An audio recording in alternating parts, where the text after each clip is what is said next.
Bonus కింద 500 రూపాయలు ఇచ్చిన చరిత్ర నాది అధ్యక్ష. సంవత్సరం తిరిగే లోపల రైతులకు మేము అందించింది ఇది ఉచిత కరెంటు. ఏం సంబంధం అధ్యక్ష వాళ్ళకు ఉచిత కరెంటు? ఉచిత కరెంటును కనిపెట్టిందే కాంగ్రెస్ పార్టీ. ఈ దేశంలో కరెంటును కనిపెట్టిందే కాంగ్రెస్ పార్టీ. ఈ రాష్ట్రంలో కరెంట్ ఇచ్చిందే కాంగ్రెస్ పార్టీ. ఈ రాష్ట్రంలో రైతాంగానికి ఉచిత కరెంట్ ఇవ్వాలని అన్నదే కాంగ్రెస్ పార్టీ, కనిపెట్టిందే కాంగ్రెస్ పార్టీ. ఉచిత కరెంట్ అనే పేటెంట్ కాంగ్రెస్ పార్టీది. కరెక్ట్. మా రాజ్ ఠాకూర్ చెప్పినట్టు కాంగ్రెస్ అంటేనే కరెంట్, కరెంట్ అంటేనే కాంగ్రెస్. అట్లాంటి కాంగ్రెస్ పార్టీ కరెంటు మీద, ఉచిత కరెంటు మీద 29,14,692 మంది రైతులకు 15,333 కోట్ల రూపాయలు రైతులకు ఉచిత కరెంటు కోసం మా ప్రభుత్వం నిధులు వెచ్చించింది అధ్యక్ష. అదేవిధంగా రైతు బీమా, మీరు అంటున్నారు రైతు బీమా ఈ పథకాన్ని కొనసాగించినాం. 1,555 కోట్ల రూపాయలు 26,620 మంది రైతు కుటుంబాలకు ప్రీమియం చెల్లించి రైతు బీమా పథకాన్ని అమలు చేసినాం అధ్యక్ష. ఇవాళ నేను తమరిని అడుగుతున్నా అధ్యక్ష, మీరు ఎగ్గొట్టిన రైతు బంధు మేమే చెల్లిస్తుమి, మీరు ఎగ్గొట్టిన రైతు రుణమాఫీ మేమే చేస్తుమి. మీరు ఒరేసుకుంటే ఉరేసుకున్నారని మీరు చెబితే కూడా మేము ఆ ఒరిని ఇవ్వడమే కాకుండా 500 రూపాయల బోనస్ ఇచ్చి కొనుగోలు చేస్తుమి. ఉచిత కరెంటును కొనసాగించి 24 గంటలు ఇచ్చి 1,000 కోట్ల రూపాయలు మేమే చెల్లిస్తుమి. ఇవాళ రైతు బీమా పథకాన్ని మేమే చేస్తాం. ఎన్నికల హామీలను ఎక్కడ అమలు చేయలేదు అధ్యక్ష? మీరు 10 ఏళ్ళు చేయలేని పనులు 10 నెలల్లో మేము చేసినప్పుడు కళ్ళల్లో నిప్పులు పోసుకునే బదులు, కడుపులో కత్తులు పెట్టుకొని కౌగులించుకునే బదులు, అరే పిల్లగాడు అయినా యువకుడు అయినా బాగా చేసినవా, మంచిగా ఉంది, ఇంకా కష్టపడు, ఇంకా కొంచెం బాగా చేయని ప్రోత్సహించినట్టు మాట్లాడవచ్చు కదా ప్రతిపక్ష నాయకుడు వచ్చి. వారి వయసుకి వారి అనుభవానికి మేము గౌరవం ఇస్తామని కదా అధ్యక్ష. వారు ఒక్క రోజైనా ఒక్క మాట అయినా ఈ ప్రభుత్వం నన్ను అభినందించడం వారికి ఇష్టం లేకపోవచ్చు, ఎందుకంటే వారి కుర్చీని నేను గుంజుకున్నా కాబట్టి వారికి నా మీద కోపం ఉండొచ్చు, తప్పలేదు. కానీ ప్రభుత్వాన్ని నేను అభినందించాలి కదా అధ్యక్ష. ఇది పక్కన పెడితే వడగండ్ల వానలు గతంలో ఎన్నడూ అకాల వర్షాల వల్ల, వడగండ్ల వల్ల పంట నష్టం జరిగితే ఏ రోజు ఇయ్యలే. ఈ రోజు వడగండ్ల వానతోనే అకాల వర్షాలతో పంట నష్టం జరిగితే ప్రాంతాలు పర్యటించి ఎకరాకు 10,000 రూపాయల లెక్క పంట నష్టపరిహారం మేము అందించినాం అధ్యక్ష. అట్లా కూడా రైతులను మేము ఆదుకున్నాం. అదేవిధంగా ఇప్పుడు వారు చెప్తున్నారు ధనిక రాష్ట్రం, మీరు దివాలా తీసిన రాష్ట్రం ఎట్లా అంటారని. నేను కొన్ని లెక్కలు చెప్తా అధ్యక్ష. ఈ లెక్కలన్నిటిని విన్న తర్వాత ఈరోజు మనము ఊపర్ శర్వాణి అందరు పరేషాని అనేది ఉందా లేదా అనేది ఈరోజు రాష్ట్ర ప్రజలు ఆలోచన చేస్తారు అధ్యక్ష.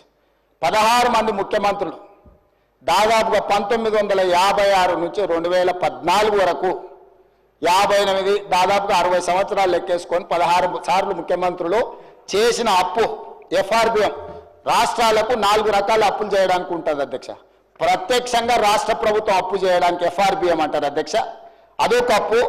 గవర్నమెంట్ గ్యారెంటీ ఇచ్చి స్పెషల్ పర్పస్ వెహికల్స్ కింద వాళ్ళు పెట్టుకున్న కార్పొరేషన్స్ మీద మనం గవర్నమెంట్ గ్యారెంటీ ఇస్తుంది కార్పొరేషన్ పేరు మీద, కానీ చెల్లించేది కూడా మనమే.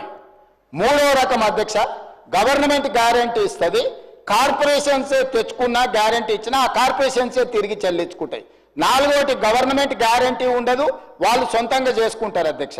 ఈ 4 రకాల రాష్ట్ర ప్రభుత్వానికి అప్పులు చేసే వెసులుబాటు ఉంటే ఎఫ్ఆర్బిఎం పరిధిలో జూన్ 2, 2014 తెలంగాణ రాష్ట్రం ఏర్పడ్డ రోజు వారికి అప్పచెప్పినప్పుడు తెలంగాణ రాష్ట్రం యొక్క అప్పు 72,658 కోట్ల అధ్యక్ష. ఎఫ్ఆర్బిఎం అప్పు నికరంగా రాష్ట్ర ప్రభుత్వం చేసిన అప్పు. అదేవిధంగా government guaranteed loans raised by SPV but are serviced by government, అంటే ఎస్పీవి మీద లోన్ ఉన్నా గవర్నమెంటే కడుతుంది, 11,609 కోట్ల అధ్యక్ష. అదేవిధంగా government guarantee loans which are raised by SPV and served by them, అంటే గవర్నమెంట్ గ్యారంటీ ఇస్తుంది కార్పొరేషన్లకు, తిరిగి కార్పొరేషనే కట్టుకుంటుంది. ఆ పేరు మీద 5,893 కోట్లు. అదేవిధంగా గవర్నమెంట్ గ్యారంటీ లేకుండా వాళ్ళే తెచ్చుకునేటి ఆ రోజు 0, 1 రూపాయి కూడా అప్పు లేదు. ఈ మొత్తం కలిపితే 3 రకాల అప్పులు కలిపినప్పుడు జూన్ 2, 2014 సభ్యులందరూ కూడా వినాలి. 90,161 కోటి అధ్యక్ష. 90,161 కోటి రూపాయల అప్పుతోని ధనిక రాష్ట్రంగా వారికి మేము అప్పజెప్పడం జరిగింది.